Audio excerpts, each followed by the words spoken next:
جب لوگ پلٹ کے آ جاتے ہیں تو 2 فرشتے آتے ہیں، منکر نکیر ان کے نام ہیں، اور وہ اس کو بٹھا دیتے ہیں اور بٹھا کر کے اس سے 3 سوال پوچھتے ہیں۔ پہلا سوال یہ ہوتا ہے من ربک، تیرا رب کون ہے؟ اب کوئی مانے یا نہ مانے، رب تو سب کا اللہ ہی ہے۔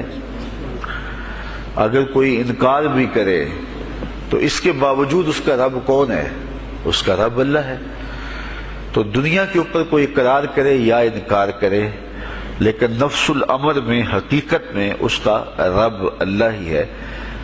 یہ تو حقیقت ہے، یہ تو طے شدہ ہے۔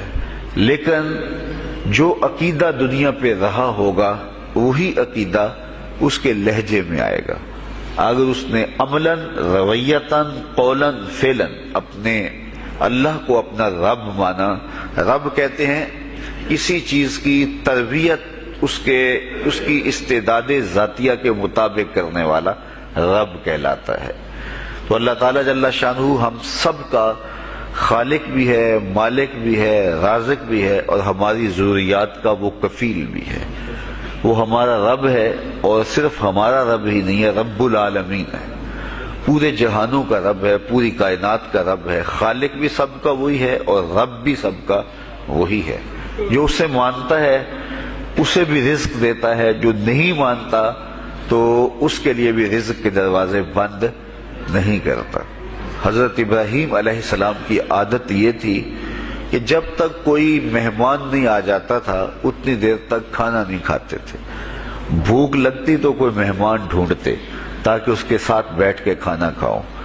کھانا جتنا بھی مرغن اور جتنا بھی جو ہے وہ پرتکلف کیوں نہ ہو، اگر مہمان کے ساتھ کھایا جائے گا تو اس کا قیامت کے دن کوئی حساب نہیں ہوگا۔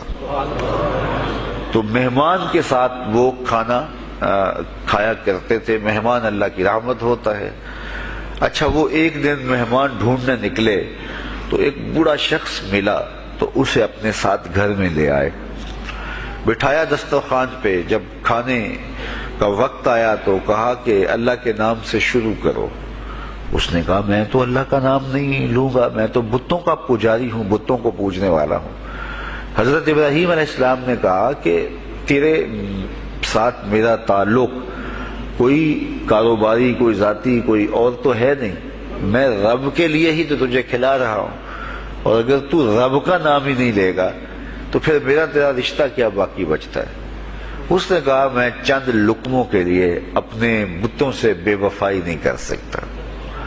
وہ غالب نے کہا تھا نا کہ وفاداری بشرط استواری اصل ایمان ہے، مرے بت خانے میں تو کعبے میں گاڑو برہمن کو۔ اس نے اپنے انداز میں ایک بات کی تھی کہ وفاداری بڑی چیز ہوتی ہے، تو اس نے بتوں سے وفاداری کا بھرم رکھا۔ اس نے کہا کہ میں چند لقموں کے لیے جو ہے وہ تیرے رب کا نام لوں اور اپنے معبودان کا نام چھوڑ دوں، یہ نہیں ہو سکتا۔ آج تو لوگ چائے کی پیالی پہ دین بیچ رہے ہیں، کیا آج ممبر و محراب فروخت نہیں ہو رہے؟ لیکن اس بوڑھے شخص نے کہا کہ میں چند لقموں کے لیے، چند ٹکڑوں کے لیے میں اپنے بتوں سے بے وفائی نہیں کر سکتا۔ حضرت ابراہیم نے کہا تو اگر بتوں کے ساتھ اتنی محبت رکھتا ہے تو پھر میں بھی رب کے نام کے علاوہ تجھے دینے پہ آمادہ نہیں ہوں۔ وہ دسترخوان سے اٹھ کے چلا گیا۔ وہ چلا گیا تو جبریل امین حاضر خدمت ہوئے، رب کا سلام دیا، اے ابراہیم۔ رب سلام دیتا ہے اور فرماتا ہے تو نے آج میرا ایک بندہ ناراض کر دیا۔ یا اللہ، وہ تیرا بندہ تھا، اس کو تو تیرا نام لینا بھی گوارا نہیں تھا۔ کہا ابراہیم اس کی عمر کتنی ہوگی؟ یا اللہ 80 سال کے قریب ہوگی۔ کہا اتنا عرصہ ہو گیا میں اس کو رزق دے رہا ہوں، تو ایک دن نہیں کھلا سکا۔ اب ابراہیم علیہ السلام اس کو ڈھونڈنے نکلے ہیں۔ وہ کسی پہاڑ پہ چڑھ رہا تھا، دور سے آواز دیو میاں آ جاؤ، کھانا ٹھنڈا ہو رہا ہے۔ اس نے کہا تم تو بڑے سخت تھے، لہجے میں، رویے میں تبدیلی کیسے آ گئی؟ کہا کہ اسی رب کا پیغام آیا ہے کہ مجھے اتنا عرصہ ہوا اسے کھلاتے ہوئے، وہ مجھے نہیں بھی مانتا تھا، پھر بھی میں اس کی ضروریات کو پورا کرتا رہا ہوں، اور تم ایک دن نہیں دے سکے، تو آؤ کھانا ٹھنڈا ہو رہا ہے۔ کہا تے رب کا نام نہیں لوں گا، کہا نہ لینا، کہا اتنی تبدیلی؟ کہا اسی رب کا سندیش آیا ہے، اسی رب کا پیغام آیا ہے۔ کہا پھر کھانا بعد میں کھاؤں گا، پہلے اپنے رب کا مجھے غلام بنا لے۔ تو کوئی مانے اس کو بھی دیتا ہے، کوئی نہ مانے اس کو بھی دیتا ہے، بلکہ دنیا کے اوپر کافروں کو زیادہ دیتا ہے۔ ایک روایت میں آتا ہے کہ اگر اہل ایمان کی دلجوئی کا لحاظ نہ ہو تو کافروں کے گھروں کی سیڑھیاں سونے اور چاندی کی ہوں، لیکن یہ کہیں گے ہمیں تو مار ہی دیا ہے۔ اور اقبال نے کہا تھا نا کہ کافر کو دیے حور و قصور اور مومن کے لیے فقط وعدہ حور۔ تو اس لیے ان کی دلجوئی ہے، ورنہ کافروں کو اتنا دور، چونکہ ان کا حصہ آخرت میں نہیں ہے، ان کا حصہ صرف دنیا ہے۔ دنیا پہ عیش کریں، دنیا پہ عیش و عشرت کی زندگی گزارے، دنیا ہی دنیا، آخرت میں ان کا کوئی حصہ نہیں۔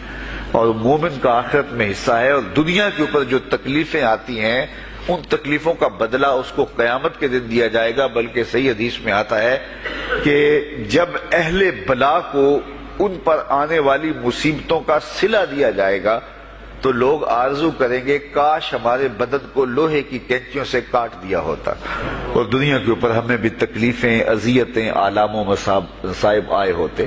تو مومن جب اللہ کی طرف سے آنے والی کسی تکلیف کو خندہ پیشانی کے ساتھ قبول کرتا ہے اور اس پہ راضی رہتا ہے اور صبر کا دامن ہاتھ سے نہیں چھوڑتا، واویلا نہیں بچاتا، جزا فضا نہیں کرتا، تو اللہ تعالیٰ نے اس کے لیے اجر رکھا ہے۔ بلکہ رسول کریم نے ارشاد فرمایا مومن کے پاؤں میں جو کانٹا چبھے تو اللہ اس کا بھی مومن کو قیامت کے دن اجر عطا فرمائے گا۔ تو مومن کی زندگی جو ہے وہ بڑی خوبصورت زندگی ہے۔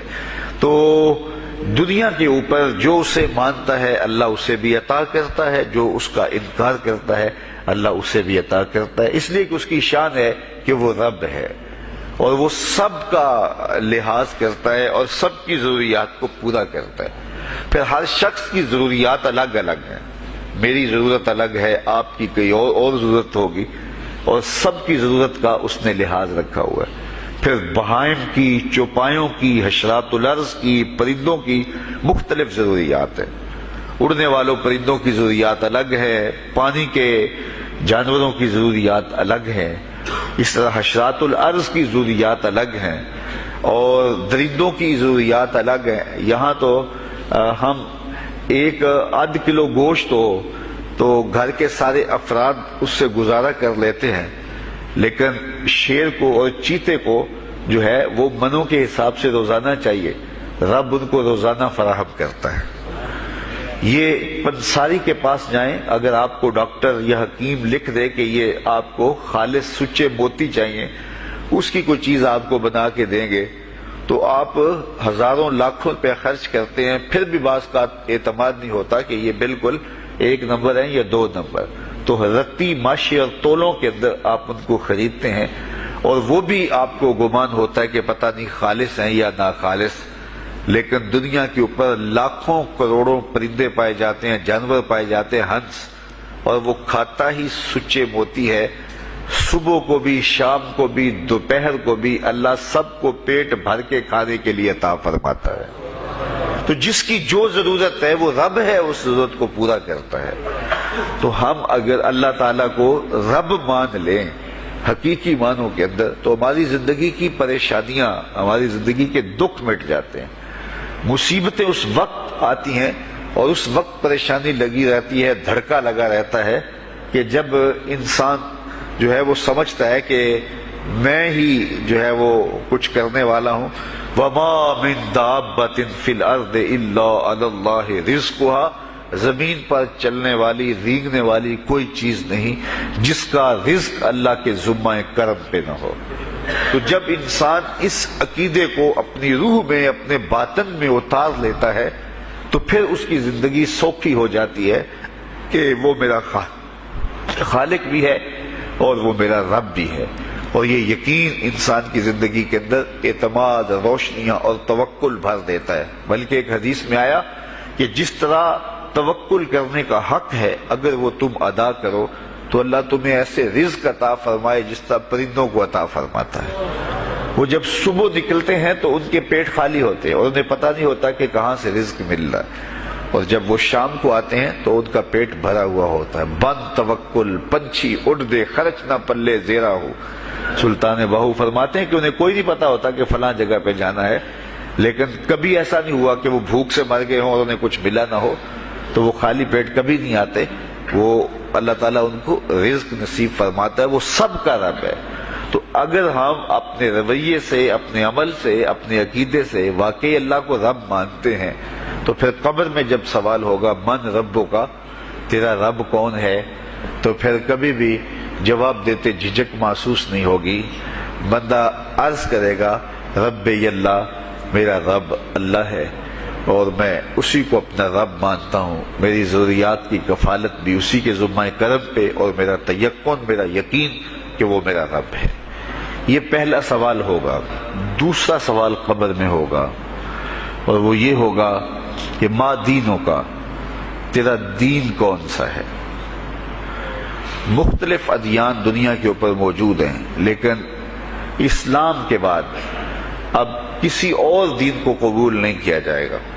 ارشاد فرمایا کہ اللہ تعالیٰ اسلام کے علاوہ کسی اور دین کو قبول نہیں کرے گا۔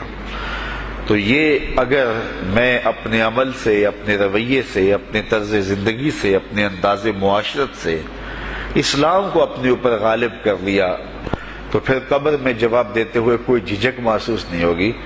بندہ عرض کرے گا کہ دینی الاسلام، میرا دین اسلام ہے، میرا طرز زندگی، میرا انداز معاشرت، میرا سبھی کچھ اسلام کی مطابقت میں تھا، اور میں اسی کو اپنا دین مانتا ہوں، صرف زبان سے نہیں، اپنے رویے سے بھی، اپنے طرز زندگی سے بھی، اپنے انداز معاشرت سے بھی۔ تو یہ جو ہم اسلام کے دائرے میں داخل ہوتے ہیں اور ہم اپنے دین کو اسلام قرار دیتے ہیں، تو دین انسان کی زندگی کے تمام شعبوں پر حاوی ہوتا ہے، اور اس کا طرز زندگی، اس کا انداز معاشرت اس کی مطابقت میں ہونا چاہیے۔ تو قبر میں یہ سوال پوچھا جائے گا کہ تیرا دین کیا ہے، باوجود کہ اللہ تعالیٰ جل شانہ کو پتہ ہے کہ اس کا دین کیا تھا، اللہ کو پتہ ہے کہ یہ کس کو رب مانتا تھا، لیکن قبر میں یہ سارا سلسلہ ہوگا، اور صحیح احادیث کے اندر ان سوالوں کا تذکر آیا ہے کہ یہ سوال پوچھے جائیں گے کہ تیرا دین کیا ہے۔ اب اس نے اگر اپنا طرز زندگی، اپنا انداز معاشرت اسلام کی مطابقت میں رکھا ہوگا، اور دین کو اس نے دین سمجھا ہوگا، اسلام کو ہی اپنا دین عملاً، رویتاً، ہر خوشی غمی کے موقع پہ اس نے اسلام کو ہی ترجیح دی ہوگی، تو پھر اس کو کوئی جھجک نہیں ہوگی جواب دیتے ہوئے کہ میرا دین اسلام ہے، میرے شب و روز، میری زندگی کے نشیب و فراز، میری زندگی کی کا گوشہ جو ہے وہ اسلام کی مطابقت میں گزرتا تھا۔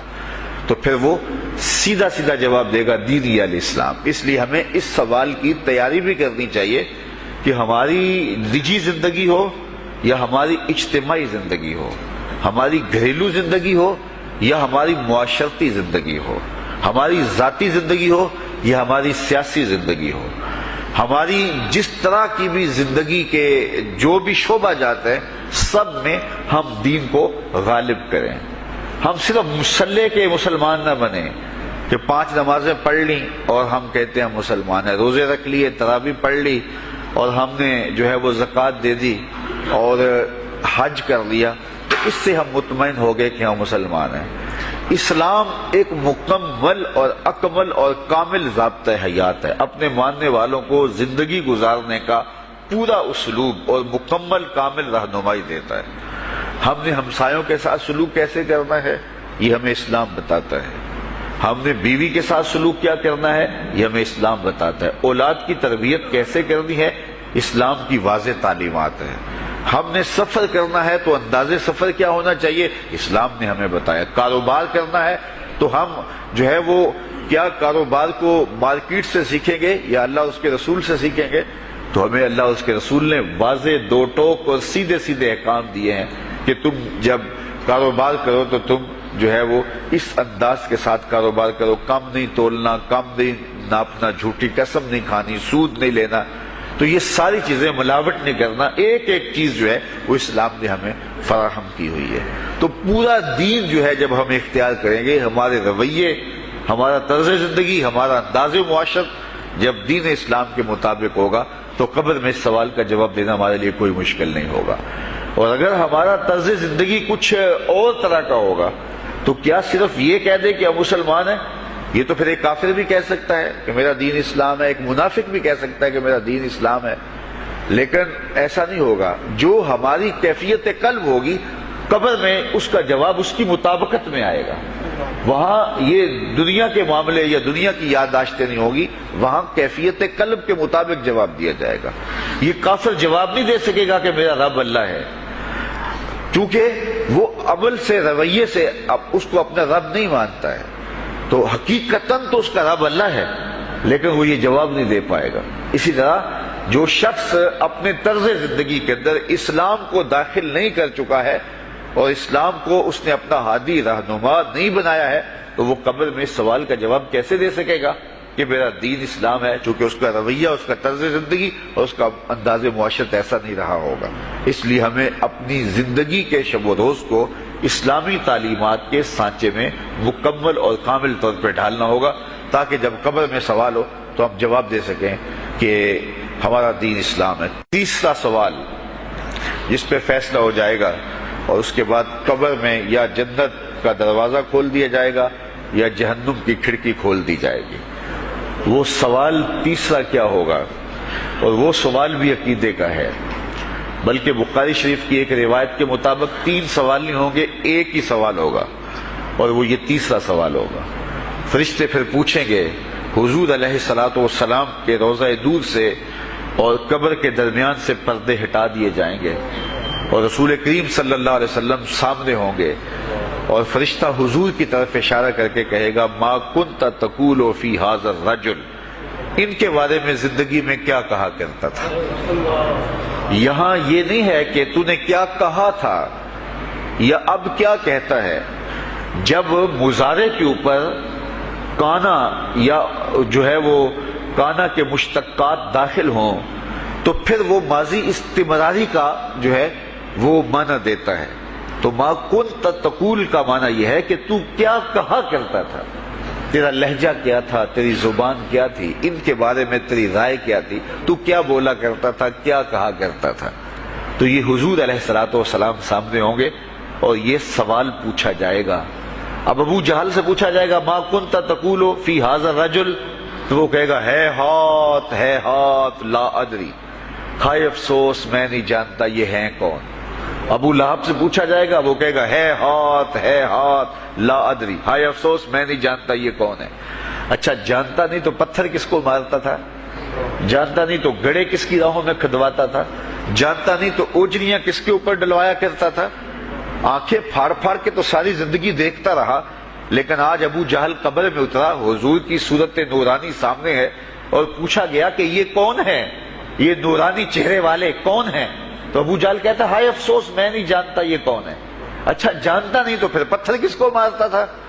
اللہ اکبر۔ اور 14 صدیاں گزرنے کے بعد ایک مومن لحد میں اترتا ہے اور پردے ہٹا دیے جاتے ہیں، اور منکر نکیر سوال کرتے ہیں عامر چیمہ بتا یہ کون ہے؟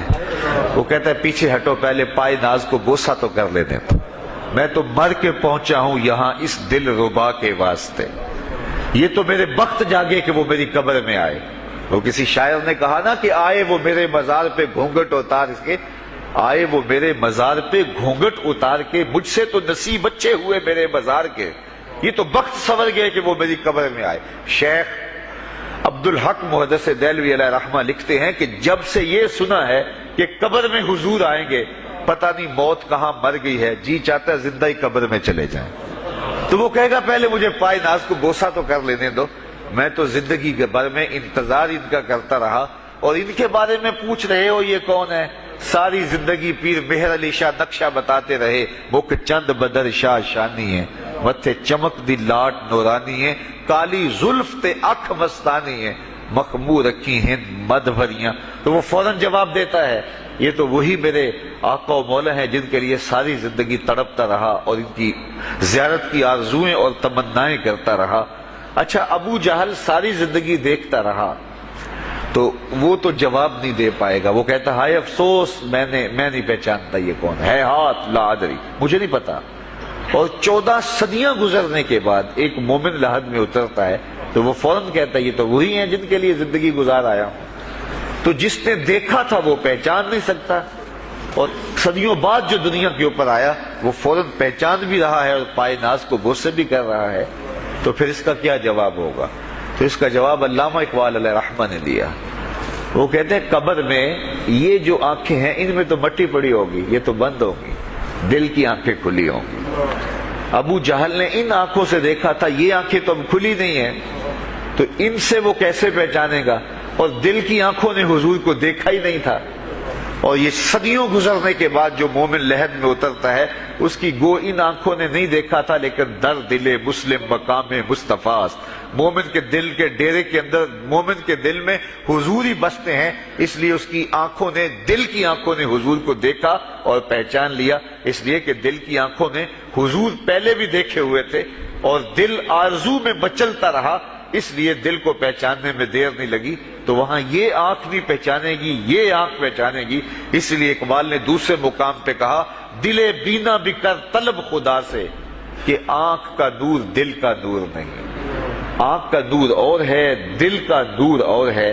تو اگر کوئی شخص دنیا کے اوپر دل کے نور سے بے بہرا رہا، قیامت کے دن یہ آنکھیں اسے فائدہ نہیں دے گی، بلکہ اللہ تعالیٰ نے خود قرآن مجید میں ایک مقام پہ فرمایا من کان فی ہذہ اعمی فہو فی الآخرۃ اعمی واضل سبیلا، جو اس دنیا میں اندھا رہا کل قیامت کے دن بھی نابینا اٹھایا جائے گا۔ اس سے ان آنکھوں کی بے نوری قطعاً مراد نہیں، کسی مفسر نے نہیں لکھا، بلکہ وہ تو واضح حدیث میں آتا ہے جو دنیا میں ان دو محبوب چیزوں سے آزمایا گیا، اللہ تعالیٰ قیامت کے دن اسے صلہ عطا فرمائے گا۔ یہ جو دنیا کے اوپر نابینا ہوتے ہیں، نابینا ہو جاتے ہیں یا پیدائشی نابینا ہوتے ہیں، تو یہ دنیا کی لذتوں سے اور دنیا کے نفعوں سے لطف اندوز نہیں ہو پاتے۔ یہ بہت بڑی آزمائش ہے، جہان اندھیر ہوتا ہے ان کے لیے، لیکن قیامت کے دن اللہ تعالیٰ اس کا بہتر صلہ ان کو عطا فرمائے گا جو دو ان محبوب چیزوں سے آزمایا گیا۔ تو اگر وہ دنیا پہ اندھا تھا حقیقی طور پہ اور قیامت کے دن بھی اندھا اٹھایا جائے گا، یہ تو پھر مناسب نہیں ہوگا۔ تو یہ جو قرآن نے کہا جو دنیا میں اندھا رہا وہ قیامت میں بھی اندھا اٹھایا جائے گا، تو اس سے ان آنکھوں کی بے نوری قطعاً مراد نہیں ہے، اس سے دل کی بے نوری مراد ہے۔ تو دل اگر بینا ہوا، دل اگر روشن ہوا، تو پھر قبر کے اندر بھی دل دے دیوے دی روشنائی جاوے وچ زمینہ، تو پھر وہ معرفت رسول کا سبب ہوگا دل کا اجالا، اور پھر حشر کے اندر بھی جو ہے وہ دل کی آنکھیں روشن ہوں گی۔ تو جس نے اپنے قلب کو نور معرفت سے، نور ایمان سے اور نور محبت سے منور نہیں کیا ہے، تو وہ قبر کے اندر، حشر کے اندر نابینا ہی اٹھایا جائے گا، اور یہ قرآن کی صریح نص ہے۔ تو اب ابو جہل نے ان آنکھوں سے دیکھا ہے، لیکن جب سوال ہوتا ہے بتاؤ یہ کون ہے، تو وہ کہتے ہیں ہے ہاتھ لا ادری، افسوس میں نہیں جانتا۔ اور صدیاں گزرنے کے بعد ایک مومن لحد میں اترتا ہے، ظاہری ملاقات بھی نہیں ہے، جب اس سے پوچھا جاتا ہے یہ کون ہے، تو وہ کہتا ہوا محمد صلی اللہ علیہ وسلم، یہ تو وہی آقا ہے جن کے لیے ساری زندگی، جن کے تذکروں کی خوشبو سونگھتا رہا ہوں، تو مجھے تو جو ہے وہ ان کے پائے ناز کو بوسہ کر لینے دو۔ تو بتاؤ اس کے دل کی آنکھوں نے حضور کی معرفت حاصل کی اور حضور کو پہچان لیا، تو دل بینا بھی کر طلب خدا سے کہ آنکھ کا نور دل کا نور نہیں۔ تو حضور علیہ الصلوۃ والسلام کے حوالے سے جب سوال ہوگا، اگر اس سوال کا جواب نہیں آیا تو پھر جہنم کی کھڑکی کھول دی جائے گی، اور اگر اس سوال کا جواب آیا تو پھر جنت کے دروازے کشادہ کر دیے جائیں گے، اور جنت کی ٹھنڈی ہوائیں اس کی قبر میں آ جائیں گی، بلکہ حدیث میں آتا اسے کہا جائے گا کہ نم کنومت العروس، ایسے سو جا جس طرح دلہن سوتی ہے۔ اور وہاں سے لے کر کے حشر تک کا سفر جو ہے اس کے لیے بہت لمبا سفر نہیں ہوگا، وہ ایسے ہوگا کہ جو ہے وہ ایک خوبرو کے گلے سے ہار گرے گا اور وہ موتی ٹوٹ کے گر جائیں گے، اور وہ اس کو چننے میں مصروف ہو جائے گا، ابھی سارے موتی چن نہیں پائے گا کہ قیامت آ جائے گی۔ یہ مومن کے لیے اللہ نے آسانی رکھی، 50,000 سال کا دن ہوگا یوم محشر، لیکن جو مومن ہوگا اس کے لیے حشر کا اتنا بڑا دن ایسے ہوگا جتنا عصر کا وقت ہوتا ہے، تو اتنے تھوڑے وقت میں اس کے لیے گزر جائے گا۔ تو یہ 3 سوال قبر میں پوچھے جانے ہیں، ہر شخص سے پوچھے جانے ہیں، مومن سے بھی پوچھے جانے ہیں اور کافر سے بھی اور منافق سے بھی۔